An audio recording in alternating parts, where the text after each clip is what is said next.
잠자는 자가 깨어난다. 동쪽 끝에 땅이 세상의 기억을 다시 쓴다.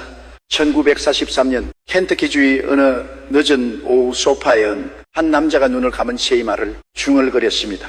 가슴 위에 두 손을 올려놓은 그 자세 주변의 공기가 이상하게 무거워졌고 그의 입에서 나오는 소리는 더 이상 그 자신의 것이 아닌 것처럼 들렸습니다.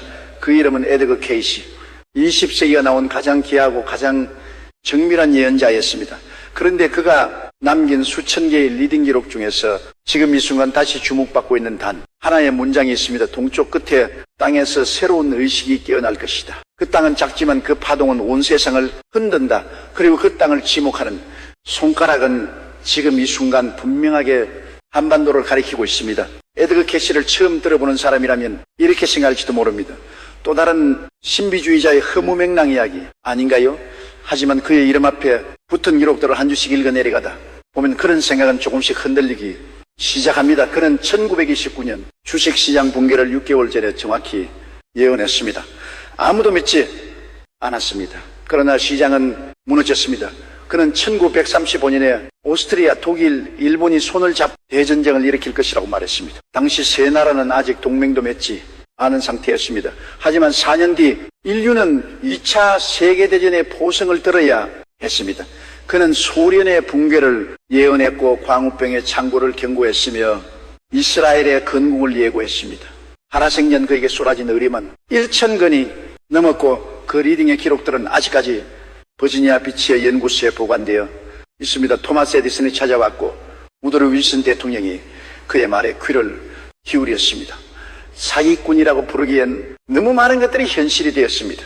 그리고 그 예언들 사이에 깊숙이 묻혀 있던 한 조각의 문장이 지금 이 순간 새롭게 빛을 발하고 있습니다. 동쪽 끝에 땅이 빛의 진원지가 된다. 케이시는 최면 상태에서 스스로를 아카식 레코드에 접속하는 존재로 묘사했습니다.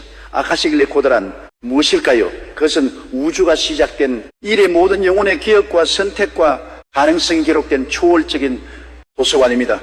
산스크리트어로 아카시아는 에테르 공간 하늘을 의미합니다.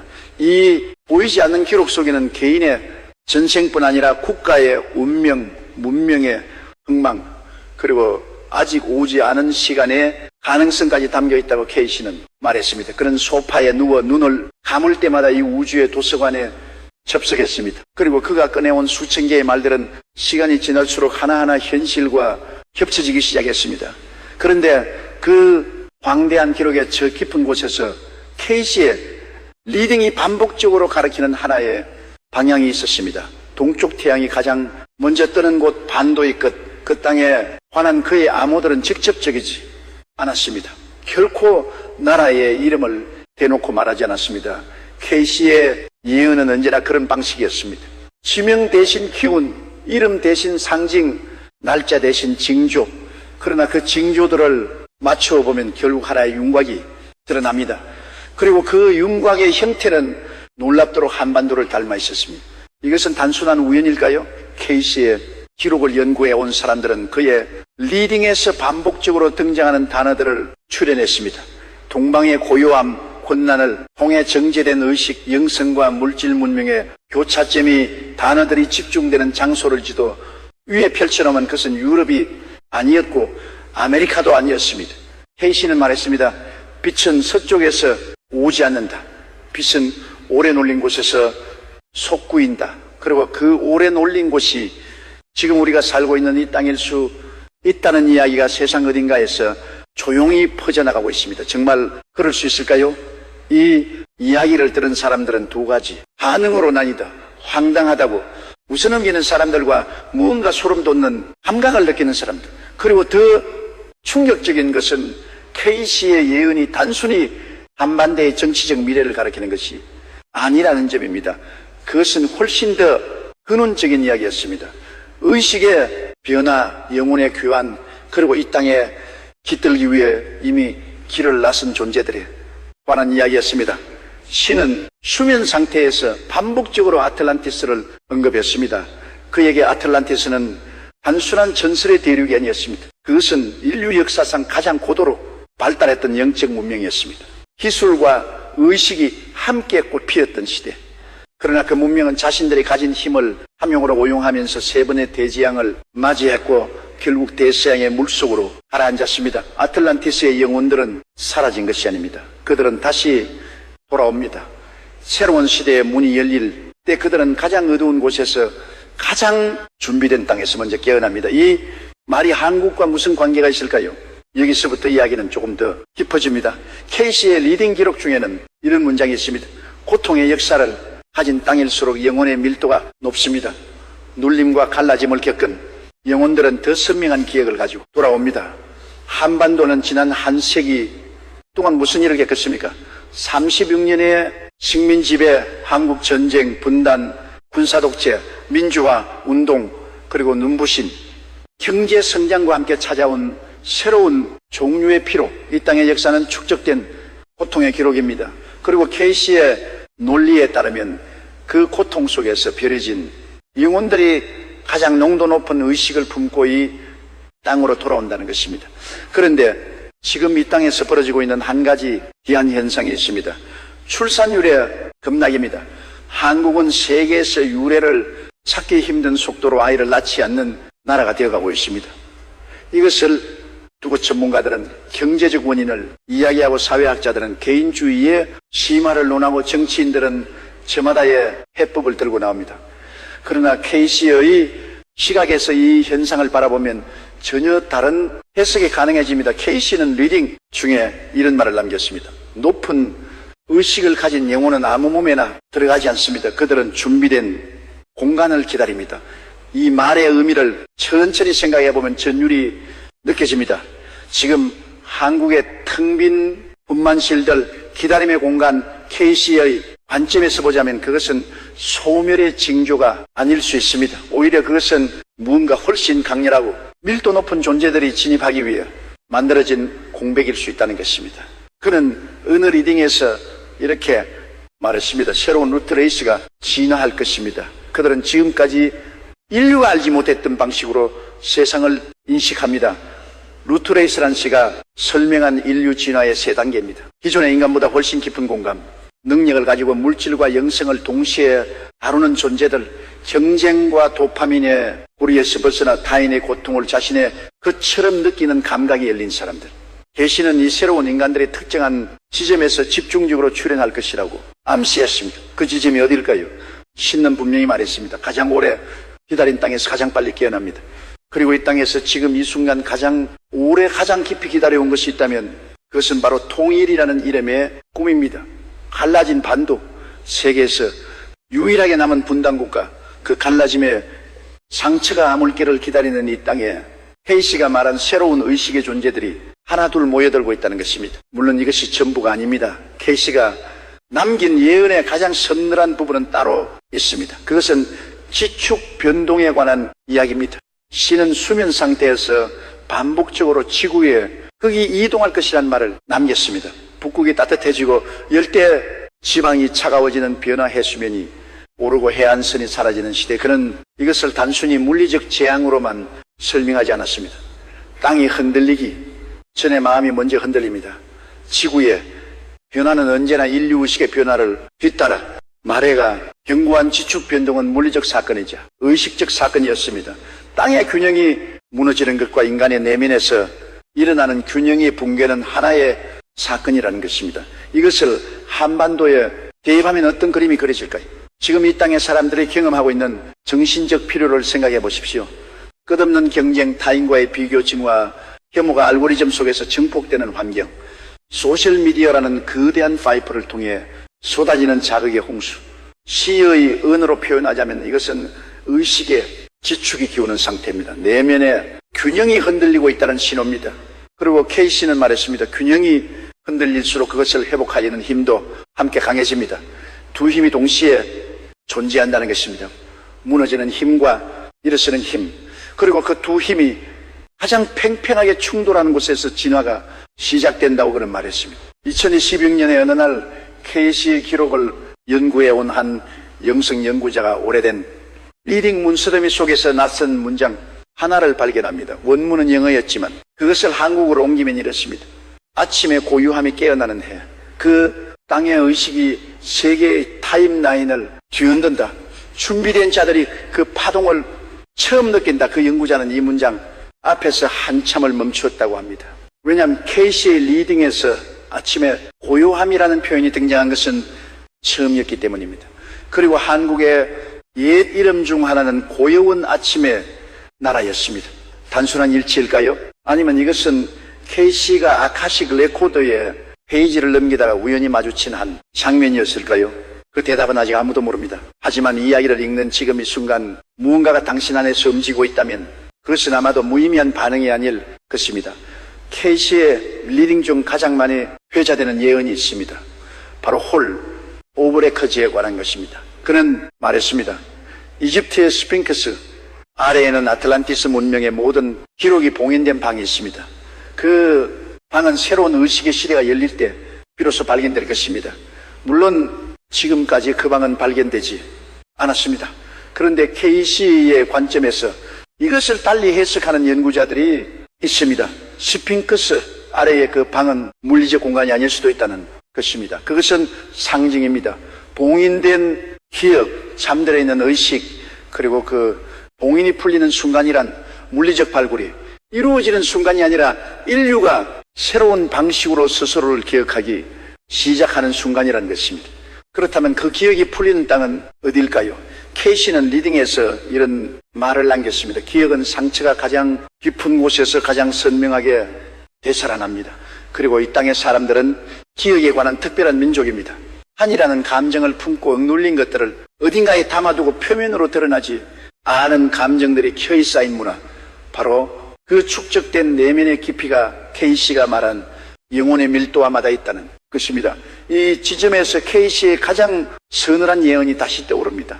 새로운 인간이 오는 곳에서 낡은 질서는 무너집니다. 무너지는 것은 나쁜 것이 아닙니다. 그것은 준비입니다. 이 마을은 단순히 정치, 체제나 사회 구조의 변화를 말하는 것이 아닙니다. 케이시가 경고한 것은 훨씬 근본적인 차원의 붕괴였습니다. 인간의 내면에서 지금까지 당연하게 여겨졌던 가치의 체계, 성공의 기준, 관계 방식이 무너지는 것, 그리고 그 폐허 위에서 완전히 새로운 방식의 삶이 시작되는 것. 케이시는 이것을 재앙이 아니라 수술이라고 불렀습니다. 지금 한국 사회를 둘러보십시오. 20대가 가장 많이 검색하는 단어 중에는 무기력, 번아웃, 탈출이라는 말들이 들어있습니다. 경쟁에서 이기는 것을 삶의 목적으로 가르쳐왔던 시스템 안에서 정작 이긴 사람들도 행복하지 않다고 말합니다. 달리기에서 앞서 달리던 사람들이 어느 순간 멈추어서 우리가 어디를 향해 달리고 있었지요? 라고 묻기 시작합니다. 이것을 의식이 깨어나는 초기 증상이라고 불렀습니다. 통증입니다. 하지만 그 통증은 무언가 죽어가는 신호가 아니라 무언가가 살아나는 신호입니다. 묻혀있던 것이 드러납니다. 억눌렸던 것이 터집니다. 두려워하지 마십시오. 그것은 시작입니다. 케이시의 리딩 중의 문장은 특정 나라나 사람을 향한 것이 아니었습니다. 그러나 이것을 읽는 지금 이 순간의 문장이 어디를 향하고 있는 것인지 느껴지지 않으십니까? 지난 몇 년간 이 땅에서 일어난 일들을 떠올려 보십시오. 촛불, 광장, 탄핵, 그리고 또 다른 갈라짐, 억눌렸던 것들이 터져나왔고 묻혀 있던 것들이 드러났습니다. 그 과정이 아름답지 않았습니다. 혼돈스럽고 고통스러웠습니다. 그러나 케이시의 언어로 표현하자면 그것은 수술이었습니다. 절개의 고통, 그리고 절개 없이는 치유도 없습니다. 지금 이 땅은 수술, 후의 시간 속에 있습니다. 상처는 아직 아물지 않았습니다. 그러나 케이시가 말한 것처럼 상처가 아물지 않은 땅이야말로 가장 선명하게 기억하는 땅입니다. 그리고 가장 선명하게 기억하는 땅이야말로 가장 먼저 변화의 파동을 감지하는 땅입니다. 이 이야기는 여기서 멈추지 않습니다. 케이시의 리딩에는 홍익, 인간이라는 개념과 놀랍도록 겹치는 문장이 있습니다. 케이시 자신은 당연히 홍익인간이라는 단어를 알지 못했습니다. 그는 한국어를 읽지 못했고 한국의 고대 건국을 공부한 사람이 아니었습니다. 그런데 그의 리딩에는 이런 말이 있습니다. 궁극적인 영적 진화는 자신만의 구원이 아닙니다. 그것은 주변을 넓히고 넓혀 결국 온 세상을 품는 것입니다. 그 경제에 의한 영혼들이 사는 땅은 자연히 세상의 중심이 됩니다. 홍익, 인간 널리 인간을 이롭게 한다. 이 고조선의 건국 이념과 케이시 리딩이 담고 있는 영적 방향성은 놀랍도록 유사합니다. 자기 자신을 넘어 타인을 그리고 온 세상을 이롭게 하는 것이 가장 높은 영적 성취라는 관점. 케이시는 말했습니다. 이 원리를 삶으로 사는 민족이 있는 곳에서 세상에 새로운 기준이 세워집니다. 그 민족이 이 땅의 사람들이라고 단정할 수는 없습니다. 하지만 이 땅의 건국 이념 속에 이미 그 원리가 새겨져 있다는 것은 적어도 부정하기 어렵습니다. 물론 지금 이 땅의 현실과 홍익인간의 이념 사이에는 거대한 간극이 있습니다. 경쟁과 불신, 분열과 혐오가 일상처럼 느껴지느니 사회에서 홍익인간을 말하는 것이 공허하게 들릴 수 있습니다. 그러나 케이시는 말했습니다. 이상과 현실의 간극이 가장 넓은 곳에서 가장 강한 열망이 태어납니다. 이상에 미치지 못하는 현실을 인식하는 것, 그 괴리를 느끼는 것, 그리고 그 느낌을 지워버리지 않는 것, 그것이 변화의 씨앗입니다. 지금 이 땅의 젊은 세대들이 경험하는 혼란은 그 씨앗이 발하는 과정일지도 모릅니다. 그렇다면 케이시가 말한 2026년 6월은 무엇을 의미할까요? 이 날짜는 케이시의 리딩에 직접 등장하는 것이 아닙니다. 그러나 그의 예언 중 지구 자기장의 변화와 의식의 대전 안에 관한 언급들을 조합해온 연구자들이 주목하는 시점이 있습니다. 그것은 특정한 천문학적 주기가 겹치는 순간들입니다. 케이시는 말했습니다. 하늘의 주기와 땅의 변화는 따로 움직이지 않습니다. 위에서 일어나는 것이 아래에서 일어나고 아래에서 시작된 것이 위로 전파됩니다. 이것은 위와 같이 아래도 그러하다는 고대의 원리와 맞닿아 있습니다. 케이시 관점에서 의식의 대지진이란 물리적 재앙을 의미하는 것이 아닙니다. 그것은 사람들이 지금까지 당연하게 여기던 세계관이 한순간에 흔들리는 경험입니다. 어느 날 갑자기 무수히 많은 사람들이 동시에 같은 질문을 하기 시작합니다. 우리가 살아온 방식이 옳았던 것인가요? 그 질문이 어느 한 사람의 입에서 나오는 것이 아니라 수백만 명의 가슴 속에서 동시에 터져 나오는 순간이시는 그것을 의식의 지진이라고 불렀습니다. 그리고 그런 지진은 가장 오랫동안 압력을 받아온 단층에서 시작된다고 했습니다. 한반도는 지난 세기 동안 가장 강한 압력을 받아온 단층 위에 있습니다. 식민 지배의 기억, 전쟁의 기억, 분단의 기억, 그리고 그 위에 쌓인 산업화의 성공과 민주화의 열망과 또다시 찾아온 새로운 종류의 억압이, 이 모든 층위의 압력이 지금 이 땅에 켜이 쌓여 있습니다. 케이시는 말했습니다. 가장 깊은 상처를 가진 땅이 가장 강한 치유의 파동을 만들어냅니다. 그리고 그 치유의 파동은 상처받은 자신만을 고치는 것이 아니라 그 진동이 닿는 모든 것을 변화시킨다고 했습니다. 이것은 단순한 낙관론이 아닙니다. 신은 한 번도 무조건적인 희망을 말하지 않았습니다. 그 예언에는 언제나 조건이 있었습니다. 이렇게 될 것입니다. 단 사람들이 깨어있다면 잠자는, 자들이 잠든 채로 있다면 예언은 실현되지 않습니다. 그것이 케이시의 가장 근본적인 메시지였습니다. 미래는 결정되어 있지 않습니다. 아카식 레코드에는 수많은 가능성의 타임라인이 기록되어 있습니다. 어떤 타임라인이 현실이 되느냐는 그 시대를 살아가는 사람들의 선택에 달려있다는 것입니다. 그래서 케이시의 예언들은 항상 두 개의 얼굴을 가지고 있었습니다. 경고이자 가능성, 위협이자 초대. 그런 말했습니다. 나는 미래를 보는 것이 아닙니다. 나는 가능성의 확률을 읽을 뿐입니다. 어떤 가능성의 현실이 될지는 결국 당신들이 결정합니다. 그런 그가 이 땅에 대해 가장 높은 확률의 가능성으로 지목한 것이 있습니다. 그 땅의 사람들이 자신의 내면에서 고요함을 찾는 순간 그 고요함은 세계로 퍼져나갑니다. 고요한 아침의 나라, 그 이름의 진정한 의미를 이 땅의 사람들이 다시 발견하는 순간, 그것이 케이시가 바라본 가장 밝은 타임라인이었습니다. 그러나 동시에 그런 경고했습니다. 잠든 채로 아무것도 느끼지 못하면 그 모든 가능성은 연기처럼 사라집니다. 그리고 잠든다는 것은 눈을 감고 있다는 것이 아닙니다. 시에게 잠든다는 것은 내면의 목소리를 듣지 않는다는 의미였습니다. 외부의 소음에 완전히 잠식되어 자신이 무엇을 원하는지 무엇을 느끼는지 더 이상 알 수 없게 된 상태, 그 상태에서 인간은 눈을 뜨고 있어도 실제로는 잠들어 있다는 것입니다. 지금 이 땅에 사람들은 얼마나 깨어 있습니까? 이 질문이 불편하게 느껴지는 사람이 있을 것입니다. 그러나 씨는 말했습니다. 불편함을 느끼는 것은 살아있다는 증거입니다. 아무것도 느끼지 못하는 그것이 진짜 문제입니다. K씨의 이야기를 따라가다 보면 결국 우리는 가장 오래된 질문 앞에 서게 됩니다. 나는 누구입니까? 이 질문을 받으면 대부분의 사람들은 자신의 이름, 직업, 출신지를 말합니다. 그러나 K씨는 그 대답들은 진짜 대답이 아니라고 했습니다. 당신은 지금의 몸을 가지기 훨씬 이전부터 존재했습니다. 그리고 그 기억이 지금의 당신 안에 있습니다. 그 기억을 찾는 것이 진짜 깨어남입니다. 아카식 레코드 속에 당신 수천 년의 시간을 건너 이 땅에 다시 온 당신, K씨의 시각에서 보자면 지금 이 글을 읽고 있는 당신은 단순히 이 시대에 평범한 사람이 아닐 수 있습니다. 가장 어려운 시대에 가장 중요한 변화의 문턱에 서기 위해 이 땅에 온 존재일 수 있습니다. 그것이 사실인지 아닌지를 증명할 방법은 없습니다. 하지만 이 문장을 읽는 순간 아무것도 느끼지 못하는 사람과 뭔가를 느끼는 사람이 분명히 나뉠 것입니다. 말했습니다. 느끼는 자들이 깨어난 자들입니다. 그리고 깨어난 자들이 새 시대를 이니다 이 땅에서 2050년은 어떤 모습일까요?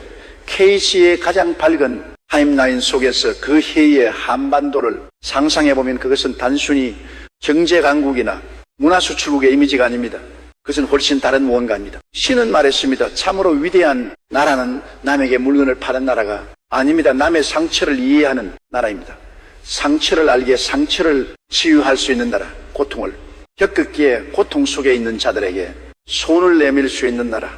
K씨가 바라보니 땅의 가장 높은 가능성은 세계의 정신적 치유자가 되는 것이었습니다. 물론 지금의 현실은 그 비전과 멀리 있습니다. 내부의 분열, 세대 간의 불신, 이념의 갈라짐이 현실을 외면하고 희망만을 말하는 것은 K씨의 방식이 아니었습니다. 그는 언제나 현실을 똑바로 직시한 뒤에 가능성을 말했습니다. 지금 어렵다는 것을 압니다. 하지만 어려운 것과 불가능한 것은 다릅니다. 지금 이 땅이 어렵다는 것을 부정하는 사람은 없을 것입니다. 그러나 그 어려움이 무너짐의 신호인지 아니면 변화의 진통인지는 다른 문제입니다. K씨의 예언이 이 땅을 향한 것이 맞다면 지금 우리가 경험하는 혼돈은 목적지가 있는 혼돈입니다. 방향 없이 흔들리는 것이 아니라 다음 단계로 넘어가기 위한 변성의 시간입니다. 그는 마지막으로 이런 말을 남겼습니다. 잠에서 깨어나는 것은 고통스럽습니다. 하지만 그 고통은 눈을 뜬 자만이 느낄 수 있는 고통입니다. 눈을 뜬다는 것은 화면을 끄는 것일 수도 있습니다. 잠시 멈추는 것일 수도 있습니다. 자신의 안쪽을 향해 귀를 기울이는 것일 수도 있습니다. K씨가 가슴 위에 두 손을 올리고 눈을 감았을 때 그는 바깥 세계를 차단한 것이 아닙니다. 오히려 그는 그 고요함 속에서 세상의 모든 소리를 들었습니다. 시간을 초월한 기억들이 흘러들어와 꽈지고 오지 않은 장면들이 눈앞에 펼쳐졌습니다. 그것은 특별한 능력이 아니었습니다. K씨는 말했습니다. 이 능력은 내가 특별하기 때문에 가진 것이 아닙니다. 충분히 고요해졌기 때문에 들을 수 있게 된 것입니다. 고요해진다는 것. 이것이 K씨의 예언이 이 땅에 사람들에게 남기는 가장 구체적인 메시지입니다. 바깥의 소음이 클수록 내면의 고요함은 더 소중해집니다. 알고리즘이 우리의 감각을 장악하려 할수록 그 감각을 되찾는 것이 더 중요해집니다. K씨는 말했습니다. 세상이 시끄러울수록 침묵하는 자가 가장 많은 것을 알게 됩니다. 지금 이 글을 읽고 있는 당신은 무엇을 느끼고 있습니까? 회심입니까? 호기심입니까? 아니면 설명하기 어려운 어떤 감각입니까? 그 감각이 무엇이든 그것을 외면하지 마십시오. 신은 말했습니다. 아카식 레코드는 특별한 사람에게만 열려 있는 것이 아닙니다. 그것은 느끼고자 하는 모든 사람에게 항상 열려 있습니다. 참지 않은 예언자가 보니 땅의 미래는 아직 완성되지 않았습니다. 그것은 지금 이 순간에도 쓰여지고 있습니다. 그리고 그 문장을 쓰는 사람들은 예언자도 정치인도 학자도 아닙니다. 그것은 바로 지금 이 순간이 땅에서 눈을 뜨기로 선택한 사람들입니다. K씨는 이런 말을 남겼습니다. 미래는 당신의 오늘 안에 있습니다.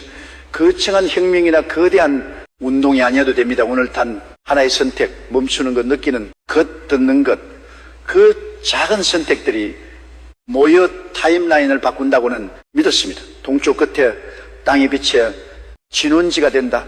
이 예언이 현실이 될지 말지는 아직 알 수 없습니다. K씨 자신도 말했습니다. 이것이 반드시 이루어진다고 말하지 않겠습니다. 이것은 가능성입니다. 가장 빛나는 가능성입니다. 그 가능성을 현실로 만드는 것은 K씨의 능력이 아닙니다. 그 가능성을 현실로 만드는 것은 지금 이 순간 이 땅에서 숨을 쉬고 있는 사람들입니다.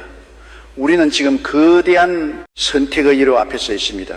잠든 채로 흘러가거나 아니면 눈을 뜨고 느끼거나 케이시의 이어는 거기서 갈립니다.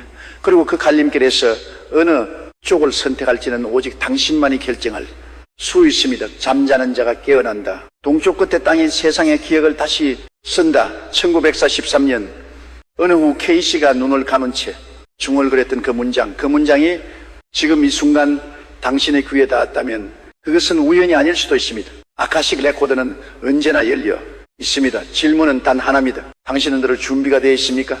오늘도 영상을 끝까지 함께 해주신 여러분께 깊이 감사드립니다. 이 이야기가 당신의 마음속 어딘가에 작은 파문을 일으켰다면 그것으로 충분합니다. 좋아요와 구독은 이런 이야기들이 더 많은 사람들에게 닿을 수 있도록 하는 힘이 됩니다. 이 채널의 다음 이야기도 기대해 주시오. 야.